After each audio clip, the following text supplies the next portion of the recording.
Sebelum cerita ini dimulai, aku ingin kalian tahu satu hal. Tidak semua rumah dibangun untuk ditinggali. Sebagian dibangun untuk menunggu. Menunggu siapa yang putus asa. Menunggu siapa yang ingin jalan cepat. Dan menunggu siapa yang lupa bahwa setiap permintaan selalu ada harganya. Cerita yang akan kalian dengar malam ini bukan kisah tentang setan. Bukan tentang ritual yang rumit, dan bukan tentang makhluk yang bisa diusir dengan doa. Ini tentang rumah, tentang keluarga, dan tentang kontrak yang dibuat di tempat yang seharusnya paling aman. Nama, lokasi, dan waktu dalam cerita ini sengaja disamarkan. Bukan untuk dramatisasi, tapi karena beberapa rumah lebih baik tidak disebutkan alamatnya.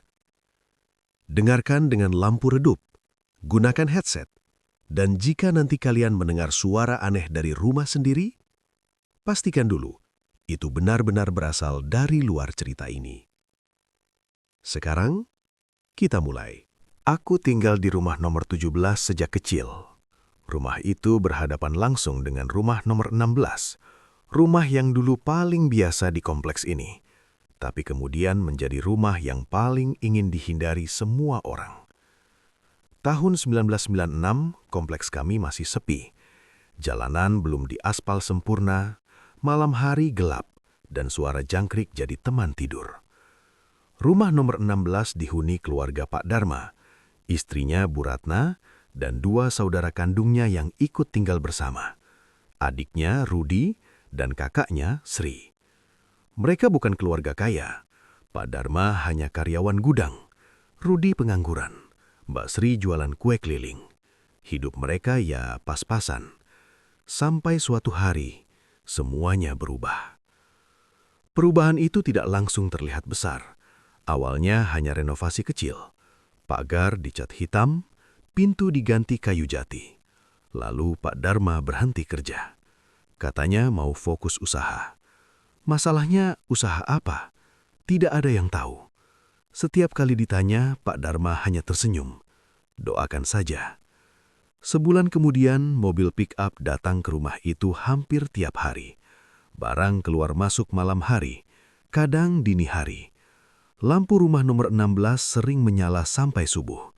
Dan sejak saat itu, aku mulai mendengar suara-suara aneh. Pertama kali, sekitar jam 1 malam. Bunyi langkah kaki dari atas rumah. Masalahnya rumah itu cuma satu lantai. Langkahnya pelan, seperti orang mondar-mandir. Kadang berhenti lama, lalu berjalan lagi. Aku kira tikus, tapi langkah itu terlalu berat, terlalu teratur. Ibu pernah menegurku, jangan suuzon, mungkin mereka lagi beres-beres. Tapi suara itu muncul hampir setiap malam. Dan selalu jam yang sama. Konflik pertama mulai terasa ketika Rudi, adiknya Pak Dharma, mulai jarang terlihat. Biasanya Rudi nongkrong di depan rumah, merokok, ngobrol sama tetangga. Sekarang hampir tidak pernah keluar.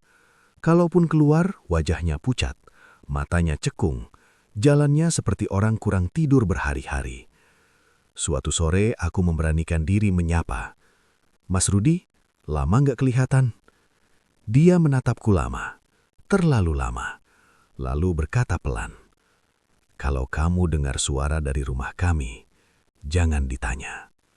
Aku merinding. Belum sempat aku tanya lebih jauh, Bu Ratna keluar dan langsung menarik tangan Rudi masuk ke rumah. Pintu ditutup keras, dikunci. Sejak hari itu, Rudi benar-benar menghilang. Pak Dharma bilang Rudi kerja di luar kota, tapi Mbak Sri, kakaknya, terlihat semakin kurus dan sering menangis diam-diam di teras belakang. Konflik kedua muncul ketika Mbak Sri jatuh sakit. Awalnya hanya demam, lalu batuk darah. Tubuhnya lemah, tapi anehnya mereka tidak pernah membawanya ke rumah sakit. Setiap malam Jumat, seorang pria tua datang ke rumah nomor 16. Bukan ustadz, bukan dokter. Bajunya hitam, bau kemenyan selalu tertinggal lama di udara. Dan setiap pria itu datang, Suara dari atas rumah semakin keras. Langkah kaki, kadang disertai suara gesekan, seperti kuku diseret di lantai kayu. Suatu malam, listrik kompleks padam. Dalam gelap, aku melihat sesuatu dari jendela kamar.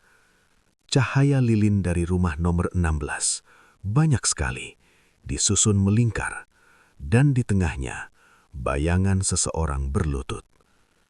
Tiba-tiba, terdengar teriakan. Bukan teriakan kesakitan, tapi seperti orang menahan sesuatu yang sangat berat. "Cukup! Cukup!" Lalu hening. Keesokan harinya, ambulans datang ke rumah itu. Mbak Sri meninggal. Katanya sakit biasa.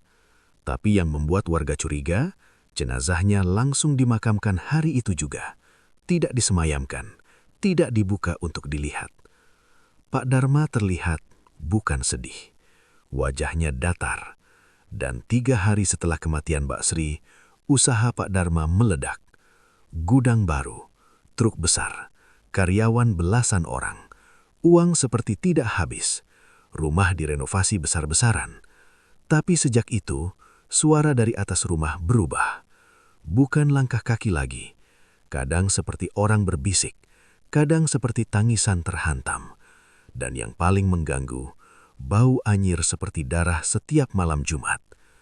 Atau lebih tepatnya, sesuatu yang mirip Rudi. Aku melihatnya berdiri di jendela lantai atas rumah nomor 16. Padahal, rumah itu tidak punya lantai atas. Wajahnya pucat, matanya hitam seluruhnya, dan bibirnya bergerak pelan. Aku tidak mendengar suaranya, tapi aku tahu apa yang dia ucapkan. Belum lunas. Pak Darma menjerit dari dalam rumahnya sendiri. Dan untuk pertama kalinya, suara itu terdengar jelas oleh seluruh kompleks. Suara pintu dibanting dari dalam, suara benda pecah, dan satu kalimat yang membuat kita semua terdiam. "Aku sudah serahkan mereka. Kenapa kau masih minta?" Sejak malam itu, rumah nomor 16 tak pernah benar-benar sunyi lagi. Dan aku mulai sadar, pesugihan itu bukan soal kekayaan, tapi tentang kontrak darah yang tidak pernah benar-benar selesai. Setelah malam teriakan itu, rumah nomor 16 berubah menjadi tempat yang benar-benar dihindari warga. Tidak ada lagi yang berani lewat depan rumah itu setelah maghrib. Anak-anak dilarang bermain di dekat sana. Bahkan tukang sayur pun memilih memutar jalan. Tapi dari semua orang, yang paling berubah adalah Pak Darma sendiri. Dulu, setiap pagi dia keluar rumah dengan pakaian rapi. Senyum selalu ada. Sekarang, dia jarang terlihat. Kalaupun keluar, tubuhnya membungkuk, wajahnya pucat, dan matanya seperti orang yang tidak tidur berhari-hari. Suatu sore, aku melihat Pak Darma duduk sendirian di teras rumahnya. Tangannya gemetar. Rokok di jarinya sudah habis terbakar, tapi tidak dihisap. Aku memberanikan diri mendekat. "Pak, nggak apa-apa?" Dia menoleh cepat. Matanya merah, nafasnya berat. "Kamu dengar suara itu juga kan?" Katanya tiba-tiba. Aku tidak menjawab. Pak Darma tertawa pelan, tapi tawa itu kosong. "Awalnya, mereka bilang cukup satu." Dia menutup wajahnya dengan kedua tangan. "Satu darah, satu jiwa." Itu kata mereka. Aku mulai sadar, Pak Darma ingin bicara, bukan karena ingin mengaku, tapi karena jiwanya sudah terlalu sesak menahan sendiri. Waktu usaha mulai jalan, suara itu masih pelan, hanya malam Jumat, hanya mimpi buruk. Dia menatap rumahnya sendiri, tatapannya penuh ketakutan. Tapi sekarang, mereka ada di mana-mana. Konflik batin Pak Darma mulai terlihat jelas saat Bu Ratna, istrinya, jatuh sakit. Bu Ratna tidak demam, tidak batuk, tidak pingsan. Tubuhnya sehat, tapi jiwanya seperti menghilang sedikit demi sedikit. Dia sering duduk menatap dinding selama berjam-jam. Bibirnya bergerak, seperti berdoa atau berbicara dengan sesuatu yang tidak terlihat. Pernah suatu malam, terdengar suara Bu Ratna menangis dari dalam rumah. Bukan tangis keras, tapi seperti orang memohon. "Aku bukan bagian dari perjanjian. Aku bukan bagian dari perjanjian." Setiap kali suara itu muncul, langkah kaki dari atas rumah ikut terdengar. Lebih cepat, lebih berat. Pak Dharma sering keluar rumah tengah malam, duduk di mobil, menyalakan mesin tapi tidak pergi.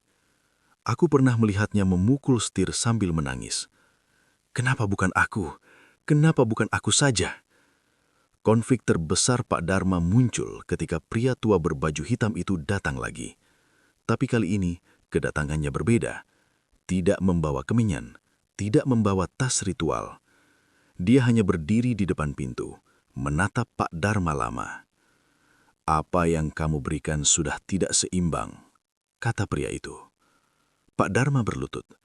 "Sudah dua dari darah saya sendiri." Pria itu menggeleng. "Kekayaanmu tumbuh, tapi pintunya masih terbuka." "Aku tidak minta lebih," suara Pak Dharma pecah. Pria itu mendekat dan berbisik pelan, tapi cukup keras untuk terdengar. "Bukan kamu yang menentukan." Sejak malam itu, rumah nomor 16 seperti hidup. Lampu sering menyala sendiri, pintu terbuka perlahan, dan suara dari atas rumah tidak lagi terdengar seperti langkah kaki manusia. Lebih seperti sesuatu yang menyeret tubuhnya sendiri. Konflik batin Pak Dharma mencapai titik paling menyiksa ketika dia mulai bermimpi. Dalam mimpinya, Mbak Sri dan Rudi duduk di ruang tamu.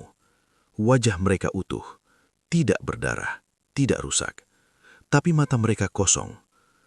"Kami cuma awal," kata Mbak Sri. "Masih ada yang tersisa," kata Rudi. Pak Dharma selalu terbangun sambil berteriak. Dan setiap kali terbangun selalu ada satu benda rumah yang rusak. Cermin retak, kursi patah, piring pecah. Seakan rumah itu ikut marah. Pada suatu pagi, Pak Dharma mendatangi rumah Ustadz di ujung kompleks. Dia tidak masuk, hanya duduk di depan pagar. Ustadz itu berkata satu kalimat sebelum menutup pintu. "Perjanjian yang dibuat dengan darah tidak bisa dibatalkan dengan doa." Malam itu, Pak Dharma membuat keputusan. Dia masuk ke ruang tengah, mengambil pisau dari dapur, duduk di lantai. Bu Ratna melihatnya. "Mas, jangan." Pak Dharma tersenyum pahit. "Mungkin kalau aku yang bayar, mereka berhenti." Pisau itu hampir menyentuh kulitnya. Tapi suara itu datang lagi. Bukan dari atas rumah, tapi dari dalam dinding. "Bukan kamu." Lampu padam, dan dalam gelap, Pak Dharma sadar satu hal yang paling menakutkan. Kontrak itu tidak menunggu sukarela. Kontrak itu memilih sendiri. Di luar rumah, suara tangisan terdengar. Suara Bu Ratna dan suara langkah kaki mendekati kamar mereka. Pagi setelah suara tangisan itu, rumah nomor 16 tampak seperti rumah kosong. Tidak ada aktivitas, tidak ada suara, tirai tertutup rapat. Mobil Pak Dharma tidak keluar. Tapi satu hal yang aneh, bau anyir itu masih tercium, bahkan saat matahari sudah tinggi. Siang harinya, seorang tukang bangunan datang, bukan untuk merenovasi, tapi untuk membongkar dinding ruang tengah. Warga heran, tidak ada rencana renovasi, tidak ada izin lingkungan. Tukang itu hanya bekerja 1 hari. Dan sore itu, dia pergi dengan wajah pucat, tidak mau dibayar penuh. Aku sempat mendengarnya berbisik ke temannya, "Denah rumahnya bohong." Kalimat itu terus terngiang di kepalaku. Malamnya, hujan turun deras, petir menyambar berulang kali. Dalam kilatan cahaya, aku melihat Pak Dharma berdiri di ruang tengah rumahnya, menatap lubang besar di dinding. Lubang itu bukan retakan, itu pintu. Pintu kecil, rendah, tanpa gagang. Seperti pintu untuk sesuatu yang tidak seharusnya keluar. Konflik Pak Dharma memasuki fase baru. Bukan lagi takut kehilangan, tapi takut mengetahui seluruh kebenaran. Aku tahu itu. Karena malam itu, Pak Dharma datang ke rumahku. Jam 2 pagi, bajunya basah, kakinya berlumpur. Bau tanah menempel kuat di tubuhnya. "Ibu kamu tidur?" tanyanya pelan. Aku mengangguk. Dia duduk di kursi ruang tamu, tubuhnya gemetar. "Kontrak itu bukan cuma janji," katanya. "Dia benda." Pak Dharma mengeluarkan sesuatu dari tas kain hitam. Bukan buku, bukan kertas. Itu lembaran kulit. Warnanya kecoklatan. Bau busuknya membuatku hampir muntah. Di atasnya ada tulisan hitam pekat, seperti tinta yang menyerap ke dalam serat kulit. Itu ditulis, "Di dalam rumah ini." Katanya lirih. Aku tidak berani mendekat. Waktu aku renovasi dulu, orang tua itu bilang, rumah ini sudah dipilih. Tinggal dibuka. Pak Dharma menutup matanya. Ruang itu bukan tambahan. Itu selalu ada. Konflik semakin dalam saat Pak Dharma mengaku bahwa rumah nomor 16 bukan rumah pertama. Sebelum pindah ke kompleks ini, mereka tinggal di rumah kontrakan. Dan di rumah itu, adiknya yang paling kecil meninggal tiba-tiba. Kami pikir itu kecelakaan. Katanya, ternyata itu uang muka. Aku terdiam. Tumbal pertama bahkan terjadi sebelum kontrak ditandatangani penuh. Malam itu, hujan makin deras. Petir menyambar tepat di atas rumah nomor 16. Dari jendela kamarku, aku melihat sesuatu keluar dari pintu kecil itu. Bukan manusia, bukan bayangan, lebih seperti bentuk yang tidak pernah selesai. Tubuhnya tinggi, tapi melengkung. Kepalanya hampir menyentuh langit-langit. Kakinya menyeret lantai, meninggalkan bekas hitam. Dan yang paling mengerikan, wajahnya terus berubah. Kadang wajah Rudi, kadang wajah Mbak Sri, kadang wajah Bu Ratna. Pak Dharma berteriak dari dalam rumah. Aku belum siap. Suara itu menjawab, "Rumah ini siap." Konflik memuncak ketika Pak Dharma menyadari satu aturan terakhir dalam kontrak. Kontrak itu tidak akan selesai selama masih ada satu nama darah yang tinggal di dalam rumah. Dan malam itu hanya tinggal dua nama. Pak Dharma dan istrinya. Bu Ratna ditemukan duduk di depan pintu kecil itu. Matanya terbuka tapi kosong. Tangannya memegang lembaran kulit itu. Dan dari bibirnya keluar suara yang bukan suaranya sendiri. "Pilih." Pak Dharma menangis. Berlutut. Memukul lantai. Aku yang salah. Aku yang datang ke mereka. Suara itu mendekat. Darah tidak mengenal niat. Aku mendengar suara pintu tertutup keras dari rumah nomor 16. Lampu padam. Dan hujan berhenti mendadak. Di dalam gelap itu, satu keputusan harus diambil. Dan apapun pilihannya, rumah itu akan selalu mengingat. Malam itu, tidak ada suara hujan. Tidak ada angin. Tidak ada jangkrik. Kompleks kami sunyi dengan cara yang tidak wajar, seolah semua makhluk hidup sepakat untuk diam. Lampu rumah nomor 16 mati total. Tapi aku tahu, mereka tidak tidur. Jam menunjukkan pukul 00.17 ketika bau kemenyan kembali tercium. Kali ini lebih pekat, bercampur dengan bau besi karat, bau yang sama seperti darah lama. Aku mengintip dari balik jendela.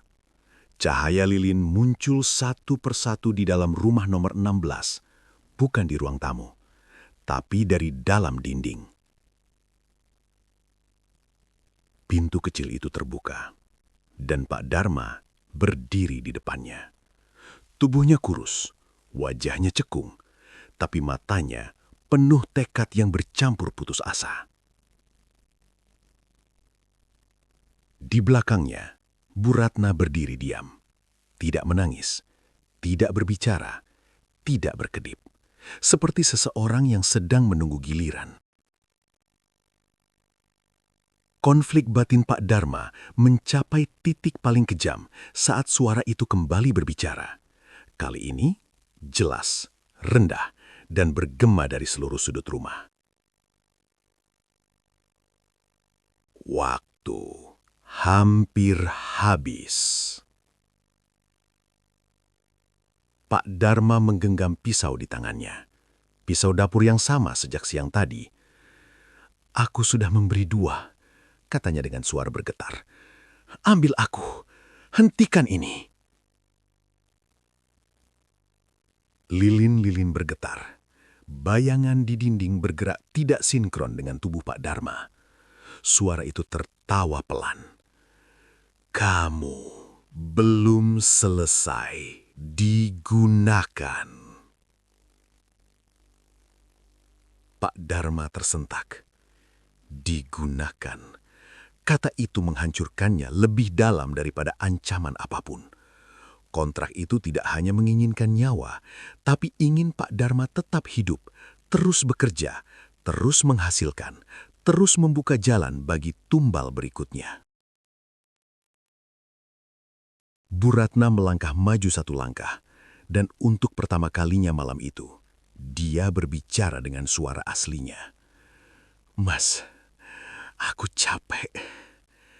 Pak Dharma menoleh. Air matanya jatuh. "Aku janji, ini terakhir." Bu Ratna tersenyum lemah. "Kamu bohong ke aku sejak awal." Konflik berubah menjadi pengakuan. Pak Dharma akhirnya berkata jujur tentang pria tua berbaju hitam, tentang lembaran kulit, tentang janji kekayaan, tentang satu darah saja. Bu Ratna mendengarkan tanpa marah, hanya kecewa. "Aku tinggal di rumah yang bukan rumah. Aku tidur dengan sesuatu yang bukan suamiku." Saat itu, bayangan keluar sepenuhnya dari pintu kecil. Tubuhnya kini jelas, tinggi, kurus. Kulitnya seperti disatukan dari banyak wajah manusia, dan di dadanya ada denyut, seperti jantung. "Pilih," katanya. Pak Dharma menjerit, "Jangan suruh aku." "Kontrak tidak mengenal jangan." Pak Dharma memandang Bu Ratna, lalu pisau di tangannya, lalu pintu kecil itu. Pilihan mustahil. Jika dia memilih Bu Ratna, kekayaan bertahan, rumah tetap berdiri, kontrak berlanjut.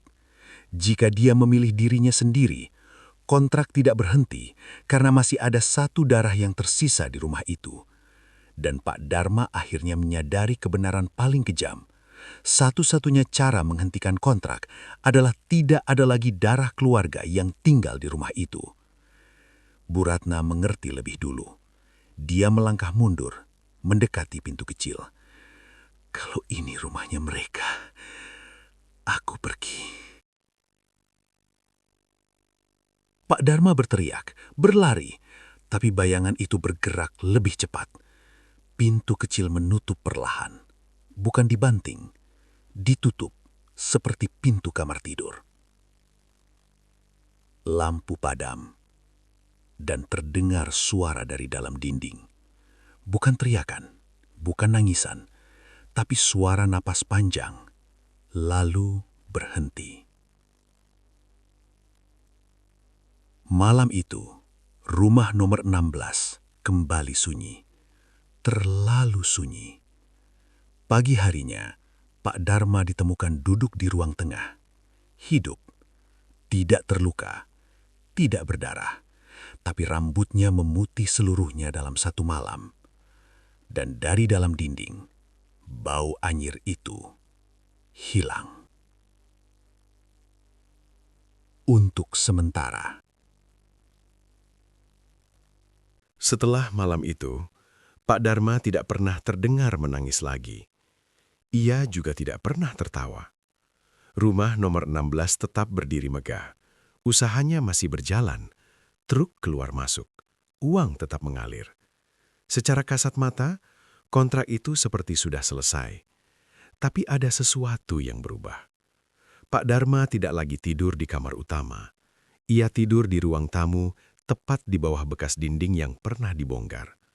Setiap pagi, ia menyapu lantai di depan pintu kecil yang kini sudah tertutup rapat dan disamarkan ulang oleh tembok baru. Seolah-olah ia sedang menjaga sesuatu agar tidak keluar. Konflik batin Pak Dharma kini tidak lagi soal takut kehilangan, tapi takut hidup terlalu lama. Suatu pagi, aku melihatnya duduk di teras. "Kalau rumah ini kosong, apa mereka pergi?" tanyanya tiba-tiba. Aku tidak menjawab. Ia tersenyum kecil. Mereka tidak peduli siapa yang tinggal. Mereka peduli siapa yang tinggal cukup lama. Kalimat itu membuatku sadar, kontrak tidak melekat pada orang, tapi pada rumah. Masalah mulai muncul ketika Pak Dharma mengumumkan sesuatu ke warga. Rumah nomor 16 akan dikontrakkan sebagian. Katanya gudang belakang tidak terpakai. Warga kaget, tapi banyak yang butuh tempat usaha. Dan orang pertama yang datang adalah pasangan muda dengan anak kecil. Sejak hari pertama mereka pindah, rumah itu berubah. Bukan kembali gaduh, tapi lebih hangat. Lampu sering menyala sore hari, terdengar tawa anak kecil, bau masakan. Dan justru itu yang membuatku takut. Malam ketiga, aku mendengar suara yang lama hilang. Langkah kaki, pelan, teratur. Bukan dari atas rumah Pak Dharma, tapi dari bagian yang kini dikontrakkan. Aku melihat Pak Dharma duduk di ruang tamu, memeluk lutut. Matanya terpejam, bibirnya bergerak. Jangan, bukan mereka. Konflik memuncak saat anak kecil itu, bernama Dimas, mulai sakit. Bukan sakit biasa. Ia sering terbangun malam sambil menunjuk dinding. "Om, ada yang mau masuk," katanya pada ibunya. Ibunya mengira Dimas mimpi. Tapi suatu malam, Dimas berdiri di depan tembok yang sama, mengetuk pelan. Tok, tok, tok. Pak Dharma langsung berlari, menarik tubuh Dimas. "Jangan sentuh." Suara Pak Dharma keras, terlalu keras. Orang tua Dimas marah, mengira Pak Dharma kasar. Tapi Pak Dharma menangis. Rumah ini bukan untuk anak-anak. Konflik batin Pak Dharma mencapai bentuk baru. Ia ingin menyelamatkan orang lain, tapi terikat oleh sesuatu yang ia ciptakan sendiri. Ia menemui pria tua berbaju hitam itu sekali lagi. Kali ini bukan untuk meminta kekayaan, tapi memohon. "Aku sudah bayar. Ambil rumah ini, ambil semuanya." Pria itu menggeleng. "Rumah ini bukan milikmu lagi." Lalu bagaimana menghentikannya? Pria itu menatapnya lama, dengan tidak menambah penghuni. Pak Dharma tertawa pahit. "Kalau kosong, aku mati pelan. Kalau ada orang lain, mereka yang mati." Pria itu pergi tanpa jawaban. Malam itu, pasangan muda itu memutuskan pindah. Bukan karena Pak Dharma menyuruh, tapi karena Dimas berkata satu kalimat sebelum tidur. Ada ibu-ibu di dinding, rambutnya panjang. Dia bilang aku boleh tinggal. Ibunya menjerit. Mereka pergi subuh itu juga. Rumah nomor 16 kembali sepi. Tapi kini, sepi yang lapar. Pak Dharma berdiri di tengah rumahnya, dan untuk pertama kalinya sejak lama, ia berkata, "Mereka belum kenyang." Di tembok itu, terdengar satu ketukan pelan. Tok, seperti mengetuk dari dalam. Setelah pasangan muda itu pergi, Pak Dharma mulai melakukan sesuatu yang aneh. Ia mengunjungi rumah-rumah lama di ujung kompleks, bukan untuk bertamu, tapi untuk bertanya. Ia membawa foto rumah nomor 16, foto lama sebelum direnovasi. Ia menanyakan satu hal yang sama pada setiap orang tua yang masih tinggal di sana. "Siapa penghuni sebelum saya?" Sebagian besar menggeleng, sebagian lain pura-pura lupa. Sampai suatu sore, Pak Dharma berhenti di rumah paling ujung, rumah kayu tua yang hampir roboh. Penghuninya seorang nenek bernama Maksari. Begitu melihat foto itu, tangan Maksari gemetar. "Kamu tinggal di situ?" tanyanya pelan. Pak Dharma mengangguk. Maksari menutup pintu, menarik Pak Dharma masuk. "Rumah itu tidak pernah benar-benar dijual," katanya. "Hanya dipindahkan." Dari Maksari, Pak Dharma mendengar kisah yang selama ini disembunyikan. Sebelum kompleks itu dibangun, tanah itu adalah tanah singgah, tempat orang-orang melakukan janji cepat saat hidup mereka mentok. Tidak ada bangunan permanen, hanya satu gubuk kecil. Dan di dalam gubuk itu selalu ada satu keluarga yang hancur. Yang satu kaya mendadak, kata Maksari. Yang lain menghilang satu-satu. Saat pengembang datang, gubuk itu dibongkar, tapi tanahnya tidak pernah dibersihkan. Rumah nomor 16 dibangun tepat di atasnya, dan setiap pemilik rumah nomor 16 mengalami pola yang sama. Datang dalam keadaan susah, mendapat jalan cepat. Kehilangan keluarga menjadi penjaga berikutnya. Penjaga? Tanya Pak Dharma. Maksari mengangguk. Selalu ada satu yang ditinggal hidup, bukan sebagai hadiah, tapi sebagai penambat. Konflik batin Pak Dharma mencapai titik kesadaran penuh. Ia bukan korban terakhir, ia penjaga sementara, dan rumah itu akan terus memanggil orang baru. Malam itu, Pak Dharma membuka kembali tembok palsu. Pintu kecil itu masih ada, dan di depannya terukir nama-nama. Bukan tulisan baru, nama keluarga-keluarga sebelumnya, dipahat rapi, dalam, tidak berdarah. Pak Dharma menemukan satu hal yang membuatnya hampir pingsan. Nama keluarganya belum lengkap. Masih ada satu kolom kosong, dan di bawahnya tertulis kecil, penjaga berikutnya. Suara itu muncul lebih lembut dari sebelumnya. Kamu bisa pergi, Pak Dharma menoleh. Dengan satu syarat. Konflik terakhir ditawarkan. Kamu harus memastikan rumah ini tetap dihuni. Pak Dharma tertawa. Kalau aku menolak, rumah akan mencari sendiri. Dan ia sudah melihat bagaimana rumah mencari. Pak Dharma duduk di lantai. Untuk pertama kalinya sejak semua ini dimulai, ia berpikir bukan tentang dosa, tapi tentang menghentikan rantai. Kalau rumah ini tidak dihancurkan, katanya pelan, tidak akan pernah selesai. Suara itu terdiam. Untuk pertama kalinya, ragu. Di luar, alat berat terdengar. Pembangunan baru. Tanah mulai digali. Dan Pak Dharma sadar, waktu hampir habis. Malam sebelum alat berat datang, Pak Dharma tidak tidur. Ia duduk di ruang tengah, tepat di depan tembok palsu yang menutupi pintu kecil itu. Tidak ada lilin, tidak ada kemenyan, tidak ada doa. Hanya dia dan rumah yang telah memakan seluruh keluarganya. Jam 2 pagi, suara itu muncul untuk terakhir kalinya. Kamu tidak akan sanggup. Pak Dharma mengangguk pelan. Aku tahu. Ia berdiri, mengambil palu besar dan linggis yang ia sembunyikan sejak sore. Bukan untuk ritual, tapi untuk merusak. Setiap pukulan ke dinding membuat rumah bergetar. Bukan retak, menjerit. Pukulan pertama, terdengar suara Mbak Sri menangis. Pukulan kedua, suara Rudi memanggil namanya. Pukulan ketiga, suara Bu Ratna berbisik. Mas, pulang. Pak Dharma berhenti. Tangannya gemetar. Konflik terakhirnya bukan lagi antara hidup dan mati, tapi antara rasa bersalah dan tekad. Aku sudah terlalu lama pulang ke rumah yang salah, katanya Belan. Ia memukul lagi. Dinding runtuh. Pintu kecil itu terbuka sepenuhnya. Di dalamnya bukan ruang, bukan lorong, tapi lubang tanpa dasar, berputar seperti sumur hidup. Di dinding lubang itu, nama-nama keluarga bergerak, bernafas. Dan di dasar lubang, berdiri sosok itu, kini menyerupai rumah itu sendiri. Aturan terakhir, katanya. Kalau rumah ini hancur, penjaga harus ikut. Pak Dharma tersenyum untuk pertama kalinya sejak bertahun-tahun. Itu bukan hukuman, katanya. Itu pembayaran. Saat fajar menyingsing, alat berat datang. Warga berkumpul. Tidak ada yang tahu apa yang terjadi semalam. Rumah nomor 16 terlihat biasa saja. Terlalu biasa. Pak Dharma keluar terakhir kali. Ia berdiri di teras. Ia menatapku.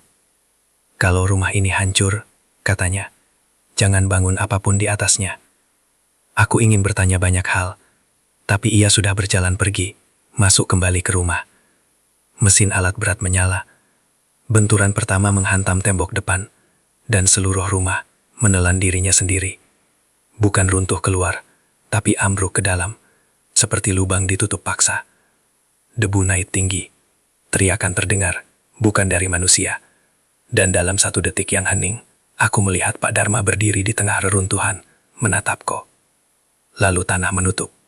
Rumah nomor 16 lenyap. Tidak ada sisa pondasi, tidak ada lubang. Tanahnya rata, terlalu rata. Beberapa bulan kemudian tanah itu dibiarkan kosong. Tidak ada yang berani membeli. Rumput tidak pernah tumbuh. Dan setiap malam Jumat jam 2 tepat, terdengar suara palu memukul dari dalam tanah. Tok, tok, tok. Seolah seseorang sedang menjaga sesuatu agar tidak pernah dibuka lagi. Dan sampai sekarang, nomor 16 tidak pernah digunakan lagi. Karena rumah itu sudah pergi, tapi penjaganya masih ada. Ada perjanjian yang tidak bisa dibatalkan dengan doa, hanya bisa ditutup dengan orang terakhir yang berani membayar penuh.